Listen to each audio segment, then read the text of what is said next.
ఆమె ఒక చిన్న జమీందారు దగ్గరికి వెళ్ళి ఆయన బతిలాడుకొని కొన్ని ఎకరాలు కౌలుకి తీసుకొని వ్యవసాయం చేయడం మొదలుపెట్టింది. అప్పుడు విష్ణువు రామచంద్రారెడ్డి ఏం చేసుకున్నానంటే, ఈమె వ్యవసాయం మొదలు పెడితే వాళ్ళు ఒక ఆమె మొదలైంది, రేపు ఇంకొకళ్ళు మొదలవుతారు. అందరూ వ్యవసాయం చేసుకుంటే నా చేలో వచ్చి కలుపు తీసేది ఎవరు, నా చేలో పొలం అరక దున్నే వాళ్ళు ఎవరు, నా చేను కైలు చేసేవాళ్ళు ఎవరు అని ఆయనకు ఒక భయం పుట్టుకుంది. భయం పుట్టుకొని ఐలమ్మ చేను మీదకి కొంతమంది గొండాలను పంపించి, ఈ పొలం నీది కాదు, ఈ పొలం నాది, నువ్వు చేయడానికి వీలు లేదంటే వీళ్ళు వినలేదు. ఐలమ్మకి 4 కొడుకులు ఉన్నారు, ఒక కూతురు ఉంది, తర్వాత భర్త. వీళ్ళందరూ కలిసి వాళ్ళ చేలో వాళ్ళే లీజుకు తీసుకున్నారు, కౌలుకు తీసుకున్న చేలో వ్యవసాయం చేస్తా ఉన్నారు.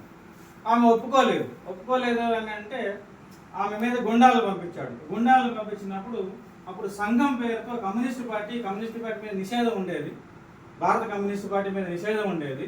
వాళ్ళు సంఘం అనే పేరుతోని ఒక కొంతమంది దళాలుగా పనిచేసేవాళ్ళు అనమాట. అప్పటికి ఇంకా ఆయుధాలు పట్టుకోవాలి, నైజాం ప్రభుత్వం మీద యుద్ధం చేయట్లా, ఓన్లీ ఆ లోకల్లో ఉన్న వ్యవస్థ మీద పోరాటం చేస్తూ ఉన్నారు.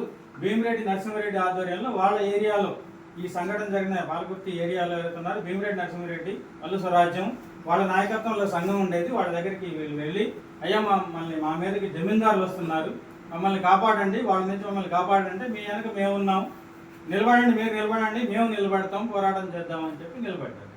అప్పుడు ఆ విష్ణు రామచంద్రారెడ్డి ఏం చేశాడంటే, ఆ చిన్న జమీందారు, ఆయన పేరు నాకు మర్చిపోయాను, ఆ జమీందారు దగ్గరికి వెళ్ళి ఆయన భూమి అంతా ఈయనే కొన్నట్టుగా రాయించుకొని పంటంతా చేతికి వచ్చే టైంలో వెళ్ళి ఆ పంట కోసుకొని ఇంటికి తీసుకోవడానికి ప్రయత్నం చేశారు.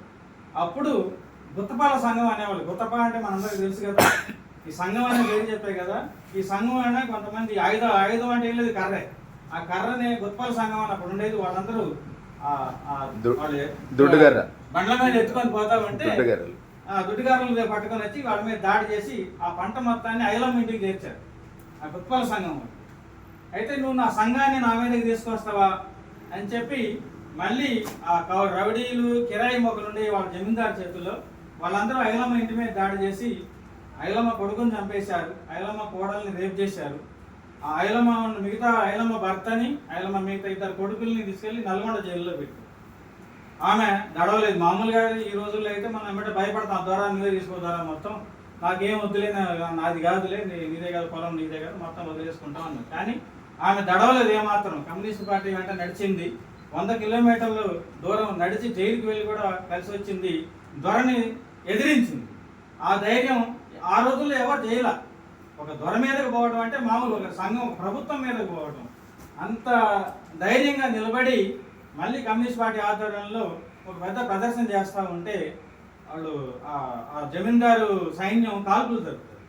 దొడ్డి కొమరయ్య అని ఒక ఆయన చనిపోతారు. విన్నారా, పేరున్నారా?